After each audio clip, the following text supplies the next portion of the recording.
여러분, 이 본문은 여러분이 많이 듣고 여러 번 설교를 들으셨을 것입니다. 본문의 내용은 예수님께서 예루살렘으로 올라가시는 도중에, 이게 지금 예수님 마지막 사역입니다. 이 나병 환자들은 지금 주님을 만나지 아니하면 다시는 만날 수도 없고 그들에겐 기회가 없는 마지막 시간이었습니다. 그때 우리 예수님이 한 마을에 들어가니까 예수의 소문을 듣고 나병 환자 10명이 예수님을 찾아와서 저희들을 좀 불쌍히 여겨주십시오라는 그 고백과 함께 우리 주님께서 그들을 10명의 나병 환자들을 치료해 주신 사건을 오늘 본문에서 다루고 있습니다. 그런데 9명은 치료를 받았는데요, 예수님에게 돌아오지 않고 곧바로 고침받는 순간에 세상으로 가버렸어요. 다시는 오지 않았어요. 그런데 한 명만 자기 몸이 치료받은 것을 알고는 주님 앞에 돌아와서 큰 소리로 무릎을 꿇고 마음을 다해서 감사했어요. 성도 여러분, 나병 환자들이 무슨 돈이 있겠습니까? 그런데 하나님 앞에 감사 돌리는 것은 꼭 돈만이 아니라는 것을 오늘 본문에서 분명히 말씀해 주고 있는 거예요. 우린 돈은 없어도 얼마든지 입술로, 내 마음으로, 생각으로 내 인격을 다 들여서 하나님 앞에 감사를 할 수 있다는 것입니다. 그것도 우리 주님이 받으신다는 것입니다. 꼭 돈만 받는 게 아니라는 것입니다. 그래서 교회에서 조심할 거는 자기가 좀 헌금을 좀 많이 하고 다른 사람이 헌금을 좀 못한다고 해서 절대로 그 사람을 깔보거나 무시하면 안 됩니다. 마치 자기가 헌금을 많이 한 사람이 헌금을 못한 사람보다 조금 더 우월하고 하나님이 자기를 더 사랑하고, 문제가 생기면 돈 없는 사람은 목사님이 관심이 없고 돈 있는 사람을 건진다라는 그런 대단한 오만한 착각을 절대로 해서는 안 된다는 것입니다. 한 사람이 주님 앞에 찾아와서 감사하니까 주님은 감사하는 그에게 더 큰 은혜를 주셔서 주님을 보여주시고 영적인 구원까지 주시는 놀라운 장면을 오늘 본문에서 주신 것입니다. 자, 여러분, 오늘 이 본문을 통해서 우리에게 주시는 귀중한 메시지가 두 가지가 있는데 그것을 통해서 은혜 받을 수 있기를 예수 이름으로 축복합니다. 첫째는 주님이 주신 은혜를 세상 것과 바꿔치기 하면 안 된다는 교훈인 것입니다. 이건 아주 중요한 것입니다. 믿음이 약한 사람들은 육의 것에 관심이 있고 세상 것을 더 중요하게 여기며 사랑하는 사람들이 믿음이 약한 사람이고 또 불신자들입니다.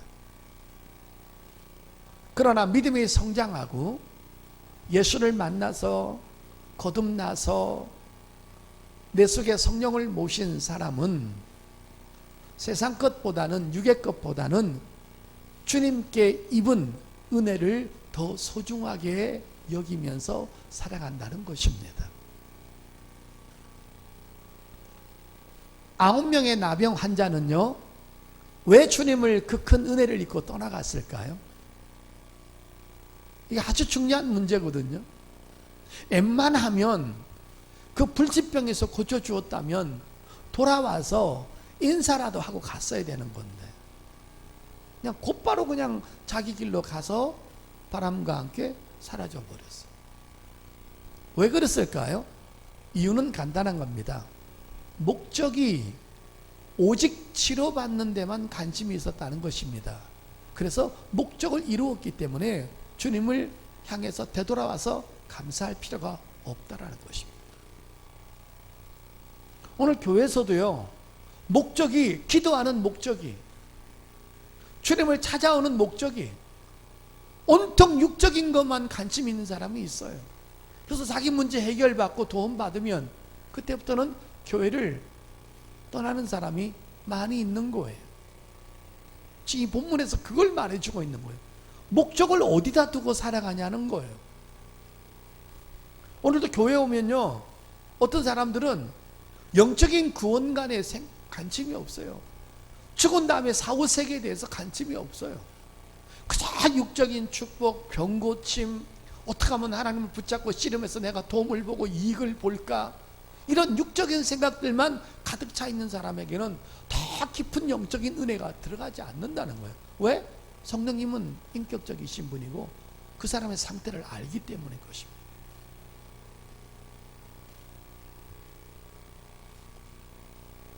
아홉 명은 육적인 것을 달성했기 때문에 더 이상 의미가 없으니까 그냥 주님 앞에 돌아와서 감사합니다, 고맙습니다, 치료해 주셔서 감사합니다 이런 말도 없이 그냥 바람과 함께 사라진 거예요. 근데 한 사람은 처음으로 주님의 은혜의 가치를 느낀 거예요. 이런 은혜가 나한테 있구나. 그래서 주께서 자기한테 베풀어 주신 은혜에 대해서 마음문을 열기 시작했고, 은혜의 가치에 대해서 눈을 뜨기 시작했고, 그 은혜를 소중하게 여겼고, 은혜를 주신 주님 앞에 돌아오게 된 것입니다. 나병은 정말 처참하고 끔찍한 그때 당시의 병입니다. 지금은 소록도에 가면 나병 환자들이 좀 모여서 살긴 해요. 그런데 그때나 지금이나, 지금은 나병 환자가 거의 없습니다. 옛날에 있었던 사람이 그냥 지속될 뿐인 것이지 새롭게 등장하는 나병 환자들이 별로 없어요. 그만큼 의학이 발달됐기 때문에 그런 것이죠. 그러면 지금도 나병도 거의 치료할 수 있다고 보는 거예요. 당시에 나병 환자가 얼마나 처참했나 한번 보십시오. 일단 성전 출입을 못합니다. 나병은 불치병이기 때문에 다른 사람한테 전염성이 있기 때문에 다른 사람의 육체와 다른 사람의 삶을 지키기 위해서라도 나병 환자를 성전에 출입을 못했어요. 들어오면 그 자리에서 돌에 맞아 죽게 되어 있습니다. 그 다음에 가족과 철저히 격리되어야 됐고, 그 다음에 지정된 장소에서만 자기들끼리 지나면서 위에서 갖다 주는 밥을 먹고 살아갈 수밖에 없었어요. 근데 여러분, 이 나병은 참 희한한 병이, 우리가 주부들이 식당에서 일을 하다가 생선 가시에 손을 조금만 찔려도 피가 나오고 통증이 느끼고 아프고, 그 다음에 더 뜨거운 냄비를 조금만 닿아도 그게 아픔을, 통증을 느끼는데, 이 나병은 서서히 죽어가면서도 통증을 못 느끼는 거예요. 그래서 이게 저주받은 병이라는 거예요. 내가 전번에 얘기했죠.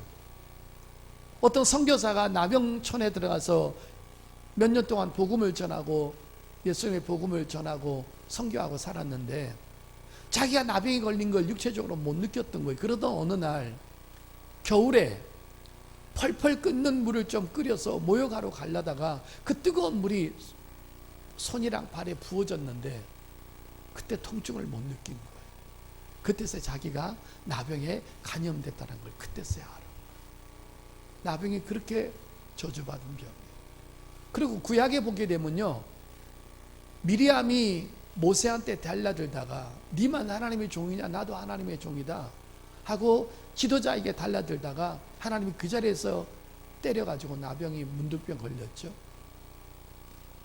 그러면 또 우시아가 제사장만이 할 수 있는 거를 내가 왕이 되면 나는 그까짓 거 못해하고는 제사장이 오기 전에 지가 분향하다가 하나님 앞에 그 자리에서 터져가지고 이마에 나병이 생겨가지고 죽을 때까지 바깥에서 살았죠.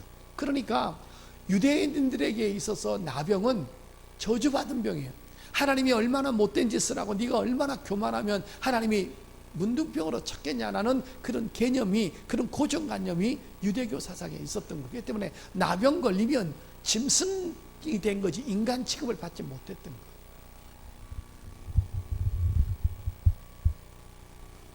여러분, 지금 9명의 나병 환자가 그런 환경 속에서 주님의 은혜를 입고 치료받았는데 그 은혜를 못 느끼는 거예요. 빨리 나는 세상으로 돌아가서 돈 벌어야 되고 가족 만나야 되고 애인 만나야 되고 자식 만나야 되고 내 기업 좀 봐야 되고 사업이 어떻게나 봐야 되고 하면서 여러분, 치료해 주신 주님이 치료하지 않았다면 그곳에 갈 수 없는 존재들이 딱 치료받는 순간에 주님의 은혜와 세상 것과 엿바꿔 먹듯이 그대로 바꿔치기 해버려요.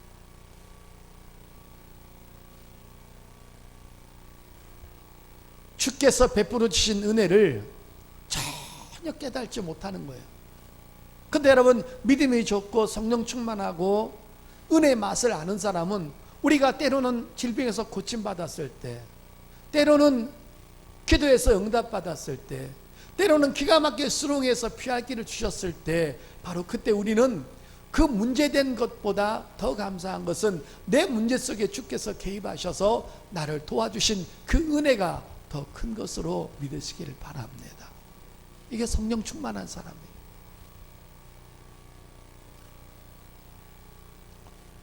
오늘 제가 학철이 또 얘기를 해서 조금 죄송한데요, 학철이가 하나님의 은혜로 결혼해서 누아를 낳았어요.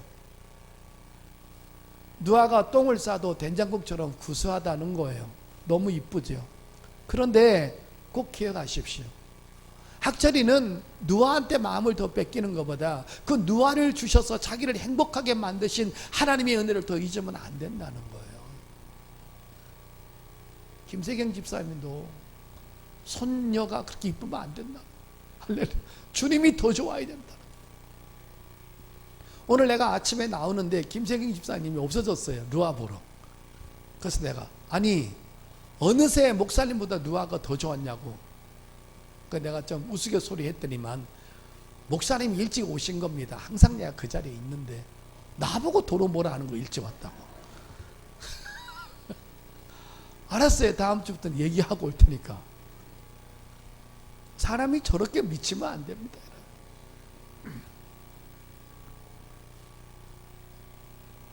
아홉 명의 나병 환자는 하나님이 주님의 은혜를 모르는 거예요. 엿장사 엿바꾸듯이 병 하나에 바꿔치기 해버린 거예요. 세상이 너무 좋아서 애인 만나러 가는 거, 가족 만나러 가는 거, 돈 있는 거, 그거 보고 싶어가지고 그냥 주님 은혜 바꿔치기 해버리고 그냥 글로 달려간 거예요. 조금 영적인 설교 한번 해볼게요. 이 9명의 나병 환자를 포함해서 1명의 나병 환자가 총 10명이죠. 이 10명의 나병 환자가 무엇을 의미하는 것일까요? 세상에 있는 모든 인간을 의미하는 것입니다. 그런데 주님을 만나서 주님의 은혜를 깨닫고 주님의 은혜를 소중하게 여기고 주님의 은혜를 간직하고 주님의 은혜를 기억하면서 사는 사람들이 훨씬 적다라는 거예요. 9명은 불신자일 수도 있고 9명 중에 4명은 교회 생활 하면서도 주님의 은혜를 엿바꿔 먹듯이 먹는 사람도 있고, 한 사람만 주께 돌아와서 감사하다고 고맙다고 하면서 그분의 발 아래 엎드려서 온 전심을 다해서 경배하고 찬양하고 인사하는 사람이 이 지구상에는 그렇게 많지 않더라는 거예요. 그런데 우리 갈릴리 교회 성도 여러분 어떻습니까? 우리 십자가의 복음을 완벽하게 듣고 있고, 이단이란 이단에 대해서 여러분 공부 다 하고, 우리가 얼마나 주님의 은혜 속에 있는 자들이고 얼마나 주님의 은혜를 간직하고 살고, 그 주님의 은혜를 과거에 베풀어 줬던 주님의 은혜, 현재에 베풀어 주었던 주님의 은혜, 앞으로 베풀어 줄 은혜를 생각하면 우리는 절망과 낙심을 할 수가 없다라는 거예요. 모든 것이 바울이 고백했던 것처럼 고린도전서 15장 10절에 나의 나 된 것은 하나님의 은혜로다. 오늘 우리가 이단에 빠지지 않는 것도 하나님의 은혜예요. 이 십자가의 복음을, 완벽한 십자가의 복음을 이렇게 들어서 이 교회에서 신앙생활하는 것도 주님의 은혜예요. 주님의 은혜가 부각되고 나의 봉사보다, 나의 헌신보다, 나의 헌금보다 주님의 은혜를 더 크게 여기는 사람은 항상 하나님 앞에, 교회 앞에, 사람 앞에 겸손해질 수가 있다라는 거예요.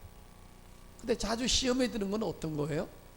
주님의 은혜보다 지가 한 것이 더 크게 보일 때 그때 바로 시험이 드는 거예요. 우린 늘 하나님 앞에 작은 자가 될 수 있기를 축복합니다. 그 세상에 가수 이름 잘 생각 안 나는데요, 김수희인가요? 멍에 부르는 사람이 있었죠. 그 사람이 불렀던 노래 중에 이런 노래가 하나 있어요. 왜 나는 그대 앞에만 서면 작아지는가. 진리는 아니지만 참 좋은 가사 같아요. 우리는 왜 하나님 앞에만 서면 이렇게 초라해지고 작아 보이고 보잘것없는 존재로 보이는가. 그 초심을 절대로 잊어서는 안 된다는 것입니다. 할렐루야. 9명은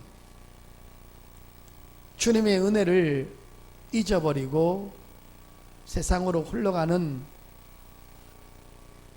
불신자 또는 믿음이 아주 어린 자, 교회는 다니는데 거듭나지 않았던 육적인 것을 목표로 해서 다니는 사람들 포함되어 있는 거죠.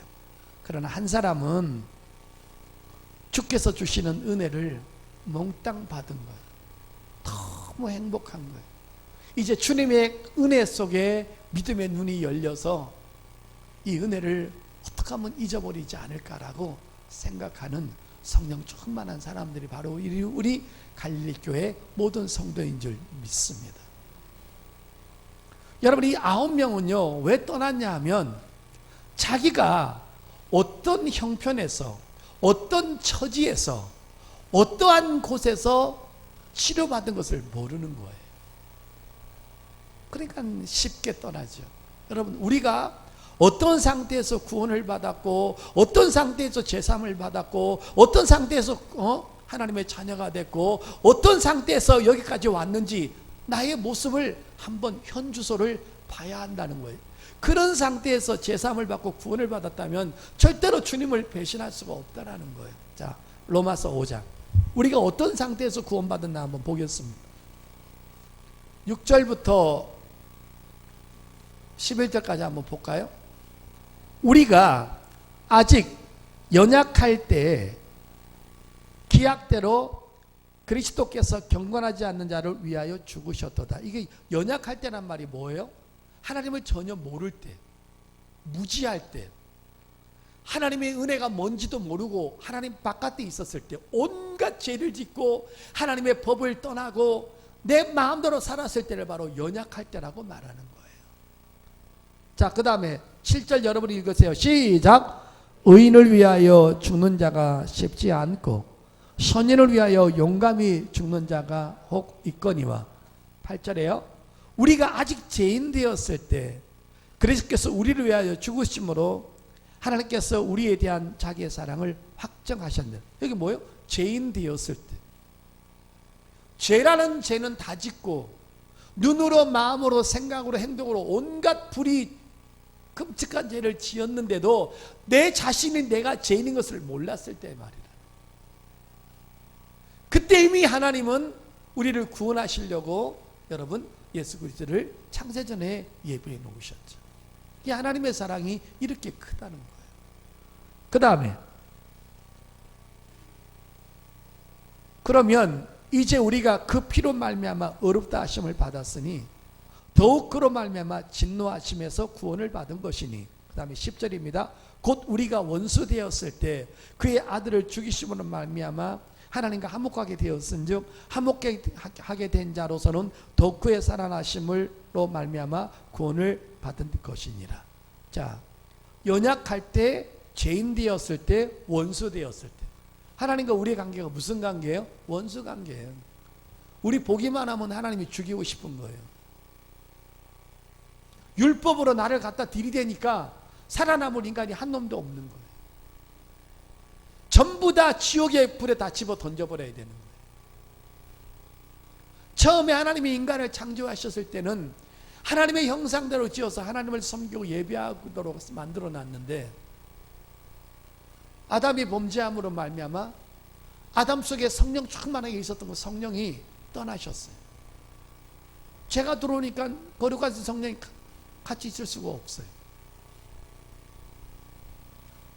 태어나는 순간부터 죄만 짓는 거예요. 태어나는 순간부터 하나님을 안 섬기는 거예요. 마음에 모든 세상의 지식은 다 두는데 하나님에 대한 지식은 두질 않는 거예요. 우상도 섬기고 조상도 섬기고 부모도 섬기고 선생도 섬기고 정치인은 정치의 스승을 섬기고 다 섬기는데 하나님만 안 섬기는 거예요.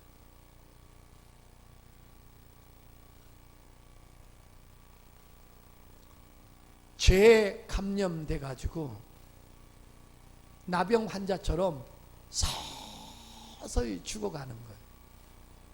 죽은 후에 지옥불에 떨어져서 고통이 멈추지 아니하고 죽음이 피하는 것, 자살도 못하는 그곳에 떨어져서 세세토록 고통을 당해야 될 그런 환경에서 우리 하나님께서 성자 하나님을 육체를 입고 이 땅에 오셔서 참 하나님과 동시에 참 인간이 되셔서 우리를 위해서 십자가에 돌아가심으로 우리를 그 죄에서 구원하셔서 하나님의 자녀가 되게 하셨으니 내가 과연 어떤 존재였어요, 어떤 환경에서 구원받았다는 것을 내가 알면 우리 평생에 하나님 앞에 머리를 들고 내가 봉사한 걸 내세울 수 없고 하나님 앞에 시험 들 수 없고 하나님이 어떻게 나한테 이랬을 수 있냐라는 말을 감히 할 수 없다라는 것입니다. 그래서 늘 말씀을 비추어서 나라는 존재를 이 말씀의 거울을 통해서 나를 쳐다봐야 되는 거예요. 그래서 연세가 들어가면 들어갈수록 더 겸손하고 연세가 들어가면 들어갈수록 기운이 없으면 없을수록 예배 한 편이라도 더 드리면서 하나님께서 원하시는 삶을 살아드렸다가 주께로 돌아가야 된다는 거예요. 할렐루야. 이런 상태에서 이 구원을 받았으니 우리는 이 귀한 은혜를 육의 것과 세상 것과 바꾸거나 팔아먹거나 비교해서는 안 된다는 것입니다. 영혼과 육체 중에 뭐가 더 중요합니까? 영혼이 더 중요합니다. 세상과 천국 중에 어떤 것이 더 중요합니까? 천국이 더 중요합니다. 없어질 것과 영원히 없어지지 않을 것은 영원히 없어지지 않을 것이 더 중요한 것입니다. 이 귀한 은혜를 받을 수 있는 곳이 바로 하나님의 성전이고 이 귀한 은혜를 전달하는 재료가 하나님의 말씀입니다. 그래서 우리는 내 인생 가운데 가장 목숨보다 중요한 것 두 개, 하나는 하나님의 성전이요, 하나는 하나님의 말씀이다. 여러분, 하나님 우리 여기 왜 내버려뒀어요? 봉사도 중요하지만 진짜 중요한 것은 하나님을 예배하다가 오라고 여기 우리 남겨둔 거예요. 근데 아까 이단들 보세요. 지가 하나님하고 교통하고 하나님이 내 안속에 들어왔으니까 교회 갈 필요가 뭐가 있냐는 거예요. 그냥 지 혼자 집에 앉아가지고 성경 펴놓고 지가 은혜 받고 교회 안 가는 거예요. 교회는 다 썩었고 목자는 다 썩었고 그런 말이 어디 있습니까? 교회는 헌금 들어오는 돈 목자가 다 먹고 목사 배 채우느라고 한다는 거예요. 여러분 헌금 들은 돈 갖고 내가 막 먹고 배 채우려면 배가 이만해야 돼요. 그래서 배가 홀쭉하잖아요. 할렐루야. 내가 언제 배 채웠어요? 교회에서 헌금하는 거 재정부에서 정확하게 기록하고 정당하게 목회자 사례비 받고 그 한도 내에서 쓰는데 목사 배불리는 곳이고 다 썩었다고 그러지만 착하니까 집에서 혼자 예배드리고 내 삶 속에 가장 중요한 것 세 개, 하나님의 성전과 하나님의 말씀과 썩어져 없어질 옛 몸뚱아리 가지고 한 번이라도 새벽 예배 더 드리고 하나님 앞에 예배하는 것이 가장 하나님의 은혜인 줄 믿습니다. 첫 번째는 주께서 우리에게 베풀어 주신 은혜를 절대 세상 것과 바꾸면 안 된다는 거예요.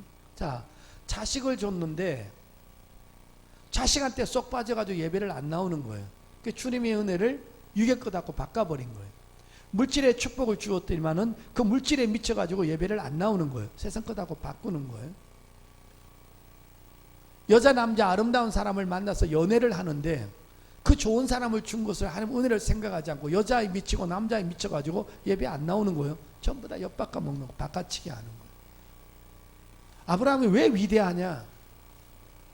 100세 때 아이를 주었는데도 모리아산에 가서 죽이라고 하니까 그냥 가서 죽이는 거예요. 바꾸지 않는 거예요. 주의 은혜와 아브라함하고 안 바꾸는 거예요. 우리는 안 바꿀 수 있기를 예수 이름으로 축복합니다. 두 번째 문제는요, 아주 중요한 겁니다. 나는 이제 누구를 위해서 살아야 되는 문제입니까? 이렇게 주님 앞에 은혜를 받았다면, 내가 지옥 떨어질 형편에서 하나님의 사랑을 창세전부터 나를 구원하시려고 예수님 예비시키시고 예수님 오셔서 십자가에 돌아가셨는데, 그래 그 복음을 듣고 구원받았어요. 그 복음을 듣는 장소가 교회예요. 교회가 없었다면 그 복음을 못 들은 거예요. 주회종이 없었으면 그 복음을 전달할 수가 없는 거예요. 그러니까 주회종한테도 헌신해야 되고 교회한테도 헌신해야 되고 더 나가서는 하나님 앞에 더 헌신해야 되는데, 내 삶의 목적이 이제는 누구를 위해서 살 것이냐, 내 자식을 위해서 살 것이냐, 아니면 나를 위해서 살 것이냐, 명예를 위해서 살 것이냐, 그게 아니라는 거예요. 자, 빌립보서 1장. 사도 바울이 너무 기정한 걸 우리한테 가르쳐주고 있는 거예요. 자, 빌립보서 1장. 성경 중에 가장 구원받은 사람이 사랑해야 될 말씀이 이 말씀입니다. 자, 빌립보서 1장 20절. 찾으셨으면 하면, 나의 간절한 기대와 소망을 따라 아무 일에든지 부끄러워하지 아니하고 지금도 전과 같이 온전히 담대하여 살든지 죽든지 내 몸에서 그리스도가 존귀하게 되게 하려 하나니, 이는 내가 사는 것이 그리스도니 죽는 것도 유익함이라. 여러분, 저 보세요. 이게 무슨 말이냐면, 여러분, 지금 사도 바울이 로마 감옥에 있어요. 그리고 로마 정부로부터 지금 재판을 기다리고 있는 중이에요. 근데 이 재판 중에 사형이 떨어질지 아니면 징역 15년이 떨어질지 아니면 석방이 될지는 아무도 모르는 거예요. 지금 이때 지금 이 말씀을 하는 거예요. 나는 살든지 죽든지 상관이 없다라는 거예요. 나는 살아있어도 복음 전하고 예수 전하고 죽어도 예수 전하다가 죽을 것이니 어떤 재판의 결과가 나와도 나를 흔들리게 하지 못한다는 거예요. 내 삶의 목적은 그리스도이니 우리가 이런 삶으로 돌아와요. 그래서 여러분, 결혼도 아무나 하고 결혼하는 게 아니에요. 내가 저 여자를 만나고 저 남자를 만나서 집이나 하나 시아버지한테 얻어 걸리고 또 남편이 서울대에 나와서 나를 먹여 살릴만 하니까 웬만하면 가서 내가 전도해서 교회 차차 데리고 나오지, 이런 것들이 전부 다 잘못된 사상이라는 거예요. 사도 바울은 분명히 말을 합니다. 교회에 나오는 사람과 결혼하지 말라고 한 것이 아니라 믿지 않는 자와 결혼하지 말라는 거예요. 예수를 믿지 않는 사람하고 결혼하면 늘 고통스럽다는 거예요. 주일만 되면 싸움이 일어나는 거예요. 하나는 교회 가고 싶고 하나는 산에 가고 싶고, 그래서 싸움이 일어난다. 시어머니 시아버지 가족들 시누이들 벌떼처럼 달라들어가지고 너는 시어머니도 시아버지 말도 네 귀에 들어오지 않냐, 어디서 배워먹은 가정교육을 받은 거야 못 받은 거야 해가면서 제사 문제부터 네 조상이 있니 없니, 뭐 이거는 여자 혼자서 감당할 수가 없다라는 거예요. 그렇기 때문에 그런 아주 얄팍한 계산 머리 굴리지 말고 남자를 만나든 여자를 만나든 다 깨놓고 거듭났는 것도 확인해보고 교단이 어딘가 또 보고, 내가 이 사람 만나서 잘 먹고 잘 사는 그런 그 수준이 아니라 내가 이 사람을 만남으로 말미암아 내 신앙에 손해가 끼치지 않고 이 사람의 손을 붙잡고 더 열심히 하나님을 더 섬길 수 있는가, 이 거룩한 계산을 해야 된다는 거예요. 할렐루야. 우리 학절이 한나 얼마나 신앙생활 잘해. 우리 소종이 성구 얼마나 잘해. 응? 우리 믿음 집사 병화 집사, 응? 다 하나님 잘 섬기잖아요. 결실이 집사, 충성이 집사. 응? 서로 그냥 돈이 없어가지고 인격이 나빠서 싸우는 일이 있어도 교회 나가지 마 이렇게는 안 싸우잖아요. 나가지 마 그러면 뭐라고 그랬어요? 니나 나가지 마, 나는 나가. 이렇게.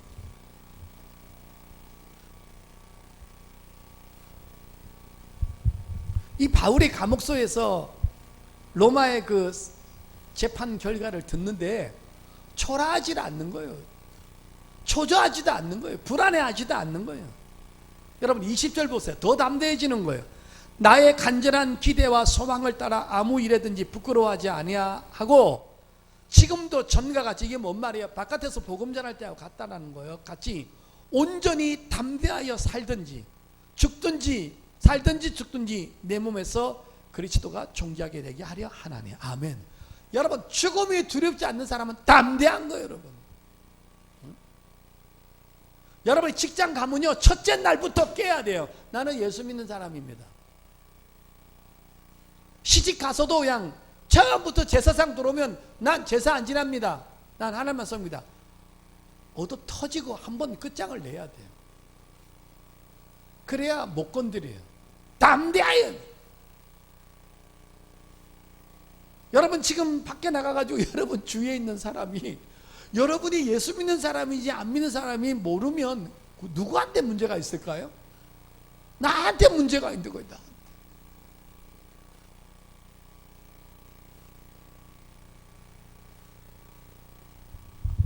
우리 사상이 다릅니다. 예수 믿는 사람은 잘 살라고 살아요. 우리는 잘 죽으려고 기다리고 있어요. 예수 안 믿는 인간들은 자꾸 야망과 욕망에 따라 올라가려고 그래요. 우리는 그리스도와 함께 낮은 데로 가는 거예요. 사상이 완전히 달라요. 그러니까 우리가 밖에 나가가지고 세상 사람들처럼 정상적으로 살려고 하면 우린 잘못된 거예요. 우린 당연히 핏발을 받고 욕을 먹어야 돼. 믿습니까?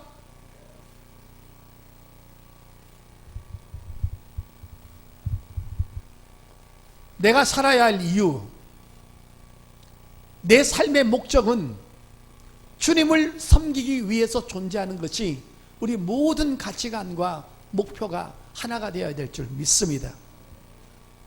성도 여러분, 지금부터 하는 말씀을 잘 귀담아 한번 들어보십시오. 나를 위해서 하나님이 사람이 되신 분이 누구십니까? 바로 예수 그리스도이십니다. 율법 아래서 33년 동안 나 대신 율법을 한 점도 어기지 않고 지켜주신 분이 누구십니까? 그래서 그 삶을, 나한테 의로운 삶을 전가하려고 이 세상에서 사신 분이 바로 딱 한 분, 예수 그리스도이십니다. 믿으시면 아멘. 신이 태어났는데 가정도 아니고 병원도 아닌 말이 밥 먹는 있는 말 구유에 태어나신 분이 누구십니까? 예수 그리스도이십니다.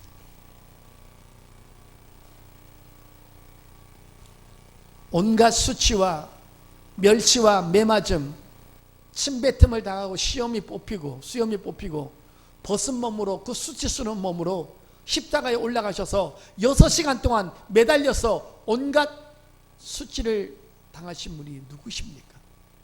바로 예수 그리스도 딱 한 분인 줄 믿습니다. 3일 만에 부활하셔서 하늘로 승천하셔서 하나님 우편 보좌에서 끊임없이 나를 위해서 기도하시는 분이 누구십니까? 예수 그리스도이십니다. 나를 데리러 오시려고 준비하고 계신 분이 바로 딱 한 분, 예수 그리스도이신 줄 믿습니다. 내가 주를 위해서 헌신할 때 소자에게 냉수 한 그릇을 준 것 같이 그것도 잊어버리지 않고 천국 생명책에 행위 기록책에 기록해 놓으셨다가 나를 상으로 갚아주실 분이 누구십니까? 바로 예수 그리스도이십니다. 그분과 비교할 것이 없습니다. 그분과 바꿀 대상이 없습니다. 내 목숨보다 더 소중하신 분이 이 땅에 신이 인간의 모습으로 오셔서 십자가에 돌아가신 분, 나사렛 예수, 그분인 줄 믿습니다. 기도 응답받은 후에 주님의 은혜를 꼭 기억하십시오. 물질 축복받은 후에 물질로 기뻐하지 말고 내게 물질로 주시기 위해서 노력하시고 열심히 일하셨던 주님의 은혜를 꼭 기억하십시오. 병 고침 받은 후에 왜 병을 고쳐줬을까 생각 한번 해보십시오. 나를 구원해 주신 주님의 은혜, 나는 이제 누구를 위해서 살아야 됩니까? 내 자식을 위해서가 아닙니다. 인간을 위해서가 아닙니다. 그것은 할 도리만 하고 진짜 목숨을 걸어야 할 대상은 딱 한 분, 하나님의 아들 예수 그리스도이십니다. 할렐루야. 끝으로 말씀 마감하면서 성경 한번 찾는데요. 그러면 그분을 위해서 산다는 의미는 무엇입니까? 내가 어떻게 하면 그분을 위해서 사는 것입니까? 이렇게 하는 것입니다. 디모데전서 6장입니다. 디모데전서 제6장 17절부터 19절인데 제가 읽겠습니다. 내가 이 세대에서 부한 자들을 명하여 마음을 높이지 말고 정함이 없는 재물에 소망을 두지 말고 오직 우리에게 모든 것을 후히 주사 누리게 하신 하나님께 두며 세상에 미련 두지 말라는 거예요. 가난해도 좋으니까 가난해진 것 갖고 불평하지 말라는 거예요. 돈 많은 사람들을 부러워하지 말라는 거예요. 내가 내 속에 성령을 모시고 성령의 지배 아래 그분의 통치 속에서 하나님을 예배하고 살아가는 것에 대한 이 가치를 더 크게 두라는 것입니다. 그 다음에 선을 행하고 선한 사업을 많이 하고 나누어주기를 좋아하며 너그러운 자가 되라. 선한 사업이 뭐예요? 하나님의 일이에요. 예배하는 거, 운전하는 거, 교사하는 거, 식당에서 봉사하는 거, 교회 청소하는 거, 설거지하는 거, 이런 꾸준한 일은 하나도 안 하고 예배 드리고 집에 가고 집에 갔다가 예배 드리러 오고 은혜 받아서 또 집에 가고 주를 위해서는 선한 일을 하나도 안 하는 거예요. 그렇게 살지 말라는 거예요. 구원은 동일한 거지만 가서 누릴 장소는 분명히 다르다는 것입니다. 그래서 성경은 마지막에 이렇게 말하지 않습니까? 너희가 죽도록 충성하라. 생명의 면류관을 너희에게 주리라. 우리는 구원의 싸움이 아니라 면류관의 싸움이라는 거예요.